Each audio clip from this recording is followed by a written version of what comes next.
Om Swastiastu, Namo Buddhaya, Salam Kebajikan.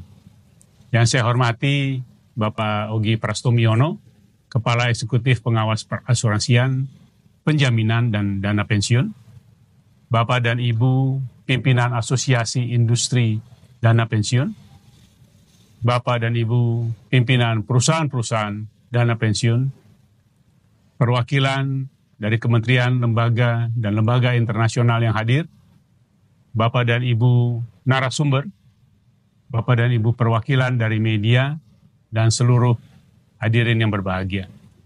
Puji syukur kehadirat Tuhan Maha Kuasa, sehingga pada hari ini kita dapat berkumpul dalam acara peluncuran Peta Jalan Pengembangan dan Penguatan Dana Pensiun Indonesia 2024-2028.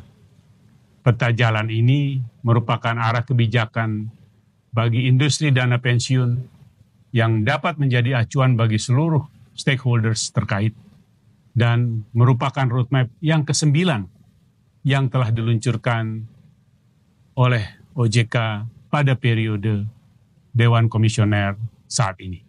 Di tengah perekonomian dunia yang cenderung mengalami stagnasi dan ketidakpastian akibat ketegangan geopolitik dan perang dagang yang meningkat, maka seiring juga dengan transisi pemerintahan di Indonesia, kita melihat bahwa perekonomian Indonesia tetap tumbuh dengan positif dan menggembirakan. Dan tentu saja hal itu kita pakai sebagai momentum untuk mendorong seluruh sektor di bidang jasa keuangan, termasuk yang penting adalah pada sektor dana pensiun di Indonesia. Sebagai negara dengan populasi keempat terbesar di dunia, Indonesia memiliki potensi yang sangat besar dalam perkembangan industri dana pensiun ke depan.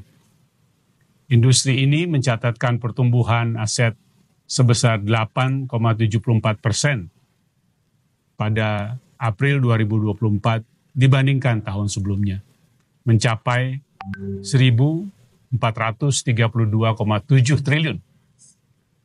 Selanjutnya juga BPS pada Februari 2024 menyampaikan bahwa proporsi tenaga kerja Indonesia, baik formal dan informal, sebesar 142,18 juta orang dengan total 58 juta pekerja formal dan 84 juta merupakan pekerja informal. Melalui arah kebijakan, pengembangan, dan penguatan dana pensiun ini, diharapkan industri dana pensiun akan menjadi lebih sehat, efisien, berintegritas, dan memperkuat pelindungan konsumen dan masyarakat dalam mendukung pertumbuhan ekonomi nasional. Pada 18 sampai 20 November 2024 yang akan datang, OJK akan menjadi tuan rumah pertemuan tahunan Annual General Meeting International Organization of Pension Supervisors, IOPS, serta OECD Global Forum on Private Pension. Dan saya berharap industri dana pensiun di Indonesia dapat berpartisipasi untuk belajar best practices dan pengalaman dari negara lain, tapi juga sebaliknya Indonesia dapat membagikan pengalamannya kepada peserta dari negara-negara lainnya. Peta jalan ini adalah komitmen bersama kita untuk menciptakan sistem pensiun nasional yang lebih baik. Saya berharap dan percaya seluruh pemangku kepentingan yang terkait akan memberikan dukungan terbaiknya, sehingga implementasi kebijakan berjalan dengan tepat, baik, dan berkontribusi mendukung kesejahteraan masyarakat Indonesia. Terima kasih. Wassalamualaikum warahmatullahi wabarakatuh. Om Santi, Santi, Santi Om. Silakan. Jika melihat sistem pensiun di Indonesia, saat ini Indonesia memiliki dua pilar utama, yaitu dana pensiun wajib dan dana pensiun sukarela. Pilar pertama terdiri dari program terkait jaminan hari tua dan jaminan pensiun baik untuk pekerja di private sectors, ASN, serta anggota TNI Polri, di mana untuk pilar pertama akan dikuatkan berdasarkan Undang-Undang P2SK dengan adanya program pensiun tambahan yang bersifat wajib. Pilar kedua adalah program pensiun sukarela yang diselenggarakan oleh Badan Hukum Dana Pensiun.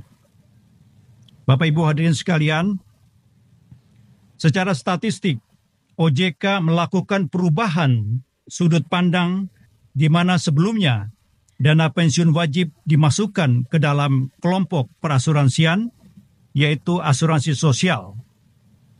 Namun sejak Januari 2024, statistik tersebut diperbaharui sehingga masuk ke dalam kelompok dana pensiun. Hal tersebut bertujuan memberikan gambaran lebih utuh mengenai kondisi ekosistem pensiun di Indonesia saat ini. Secara agregat, total aset dana pensiun per akhir Mei 2024 sudah mencapai 1.439,71 triliun rupiah atau tumbuh 8,36% year on year, atau jika melihat compound annual growth rate pada periode 2020 sampai 2023 mencapai 9,95%.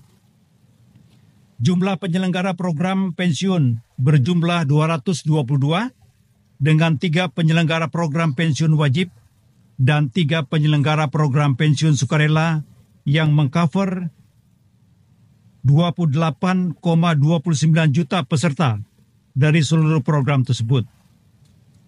Secara replacement ratio dari hasil analisis dan kajian yang dilakukan, estimasi baru sekitar 15-20% dari take home pay, walaupun jika dibandingkan dengan basic income-nya sudah sekitar 60-65%. Ibu, Bapak, serta hadirin yang kami hormati, OJK melihat saat ini masih terdapat beberapa isu struktural yang menjadi tantangan bagi industri dana pensiun untuk dapat tumbuh dan berkembang secara optimal. Dari perspektif demand, salah satu tantangan utama yang dihadapi adalah tingkat literasi dan tingkat inklusi dana pensiun yang masih tergolong rendah. Apabila dikaitkan dengan struktur ketenagakerjaan Indonesia yang didominasi oleh tenaga kerja dari sektor informal, terdapat tantangan berupa akses dan spesifikasi program pensiun yang belum sepenuhnya kompatibel dengan karakteristik pekerja pada sektor informal. Dari perspektif supply, industri dana pensiun dihadapkan pada isu pada